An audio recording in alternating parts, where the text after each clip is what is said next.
joining us now. A Daytona 500 champ, Austin Dillon, won in 2018. He's got 4 top 10 finishes here and 85 top 10 finishes in the Cup Series. And Austin, I want to welcome you to the show and also welcome you back. I don't know if you remember, but you were a guest on the show before Brew and I, and before Nick had hair. Man, we were looking good that day. I know, man. That's what I'm saying. I think we look styling right there. See, these guys, I keep trying to get these guys to make shave your head bets. No, it's not a good look. Because I know, no, please. I know how good I look with a shaved head. These guys are afraid to do it. I don't know. It's good for the drafting. Yeah, I guess that's what Joey Logano's going with this year. You know? You're one of the few racers out here who's already won this thing, Austin. Is that a huge advantage, or is it like, you know what, I'm just like any other guy out there? Man, it's awesome when you come through the tunnel here and you feel like you've won this race. It gives you confidence. You get excited. Every opportunity that you get to come and run a Daytona 500, let alone win it, is enough for me. I'm excited to get here and try to be a 2-time. Well, so that's what I was going to ask you. I mean, there have been 13 in the history, NASCAR history, 2-time Daytona 500 champions. Winning that race 8 years ago elevated you within the sport, and your name. Being a multi-time champion puts you in a totally different class. How much of that has been bouncing around your head, not just this week, but this week for each of the last 7 years ever since you won it? Well, I was really close in, I think, 21 or 22. Yep. I finished 3rd, and you know, it's right there. And I don't know what it is about Daytona. It's a storyline place, man. I mean, Kyle Busch set the pole last night. He's been trying to do this for 20 years to win a Daytona 500. And, you know, you just try and figure out ways to put yourself in a good position and be there in the last lap, and you never know what can happen here at Daytona. Your grandfather's Richard Childress. I mean, does that put pressure on you, extra pressure to win each week you're out there? I definitely, you know, when I won it in 18, I felt like, okay, maybe, you know, that's enough. But you know, he is such a stalwart in the garage. He's always going to be on top of the trailer, pushing us as a team to go out there and deliver. And I respect him so much for that. He's a hero of our sport, and one of the only owners, like I said, that's always here every single weekend, day in, day out at the shop. You know, he makes you elevate your game because, you know, he's always consistent. You've got, well, I'm going to read the stats so I don't get it wrong. Among active drivers with 20 starts, you were tied with the best average finish. Okay. So you're just consistent. Are you running this race to be consistent, or you're like, you know what, I've always kind of been there, I'm going to switch it up this time, is kind of go for broke? Yeah. You know, I think you have to have a mindset one way or the other. You got to pick it before the race starts. It's are we going to get to the end of this thing, or are we going to be aggressive the whole time? So you pick that before. It's not like, well, I'm going to see how it plays out. You halfway through make a call. You kind of need to feel out the pack, really. And if you're in situations that you know you're not supposed to be in, which we all have those intuitions at times in life, it's just like that in a race car, man. When you see a guy out there and he looks squirrely, he's moving around too much, car ain't handling good, I probably don't need to be in this position very long. I need to move, change my spot, get behind someone else, or get to the front. And you have to make those moves pretty early. And I can tell you the regrettable things are me just staying in that position a little too long, or not taking the hole that I had that would have got me clear of a wreck. So your mind's always thinking like that in a chess move. It's always one move ahead, and you're trying to put yourself in good positions. I'm super fascinated by the concept of teamwork in motorsports, where, and I don't mean the guys working on your pit crew and your spotter, I mean the guys Richard Childress Racing team, where you guys want to help each other, but you're also competing with each other. So can you, for a novice like me, can you explain how you thread the needle of you're going to need each other over the course of a race like this, but then at some point it becomes a little prisoner's dilemma and you got to be every man for themselves? Yeah, well, from an organizational standpoint, everybody in this garage is so good.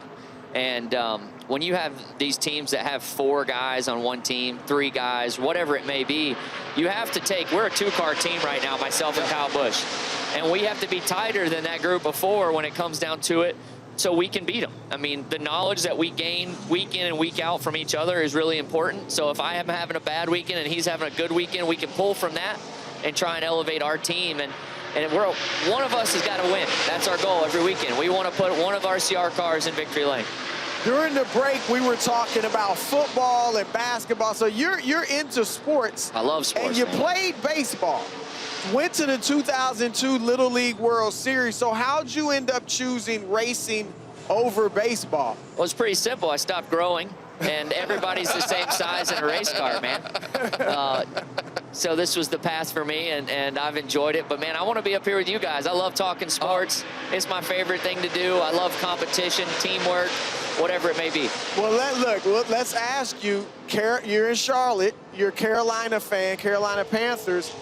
Bryce Young, he's improving. Rookie year, it looked like he's not our guy. Do you think now he is the franchise quarterback for the next decade? Man, I think so. I think Dave Canales and him have a good vibe together. I think the offensive line is super important. They've done a good job keeping those guys together. I'm buddies with Taylor Moten. I want to give him a shout out, our right tackle. But, you know, we're building. And I think, who was it, Tet this year? He had a huge year, and that was a big piece of the puzzle, I think. Someone that he could consistently go to when he needed. And the run game, man, you got to keep that run game. I think Rico's not coming back. I don't know what's going on. I want another running back like Chuba. We need another running back that can come in there. That two-headed monster seems to work in the NFL. You can see it with the Lions, with Gibbs and Montgomery, and it was big for the Panthers this year, I feel like. I've got 2 boys, and they're brothers, obviously. And I try to, like, you know, if I do get one gets one thing, the other, you know, it's very important. You and your brother are racing. And when you talked about teammates, it's like, well, it's me and Kyle.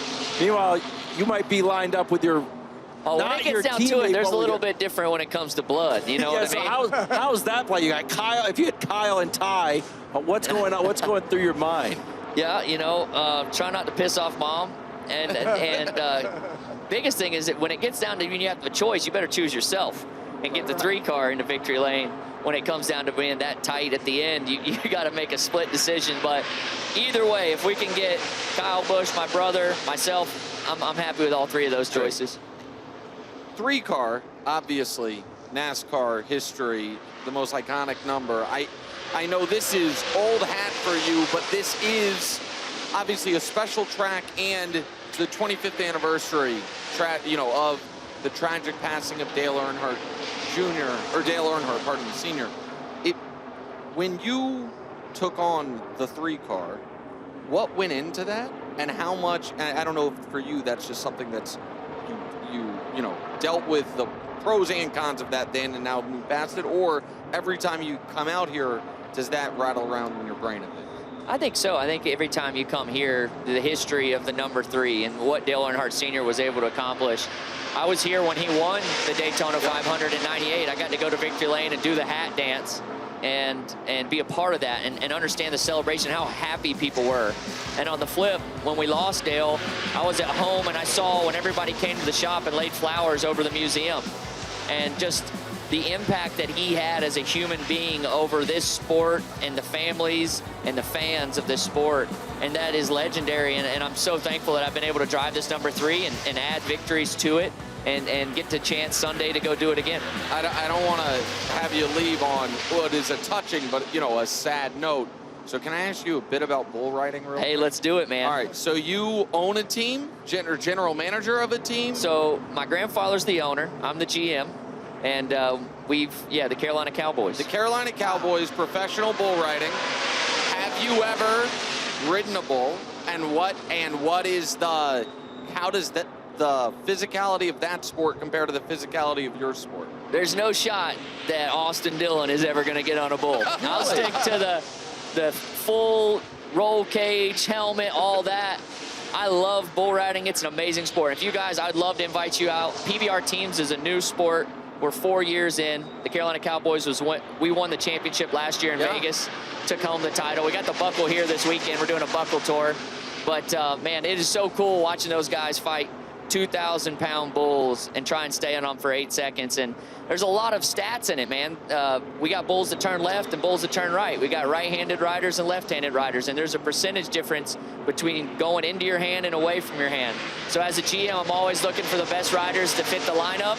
And we've got coaches, trainers, everything, man. You guys got to check out PBR teams. I'm into it. And you said it's in Vegas? A little weekend of bull riding in Vegas? What do you mean? He's just trying to get to Vegas. I got you. From talking, listen, Austin's been on the show a couple times. I know a little bit about him. He and I might have a good time in Vegas together. Okay. We'll get you a nice cowboy hat. Yeah, We'll get you a resist-off cowboy hat, some boots. All right, well, best of luck. Good luck on brother. Sunday. Thank you, Good guys. luck to the Thanks for coming. Enjoy it. Tune into First Things First for all the Hornets coverage. I will. Let's go Hornets. More First Things First live from the Daytona 500 next. The world within sundown girls, my friend. The road goes on till it ends. You feel like tonight's the before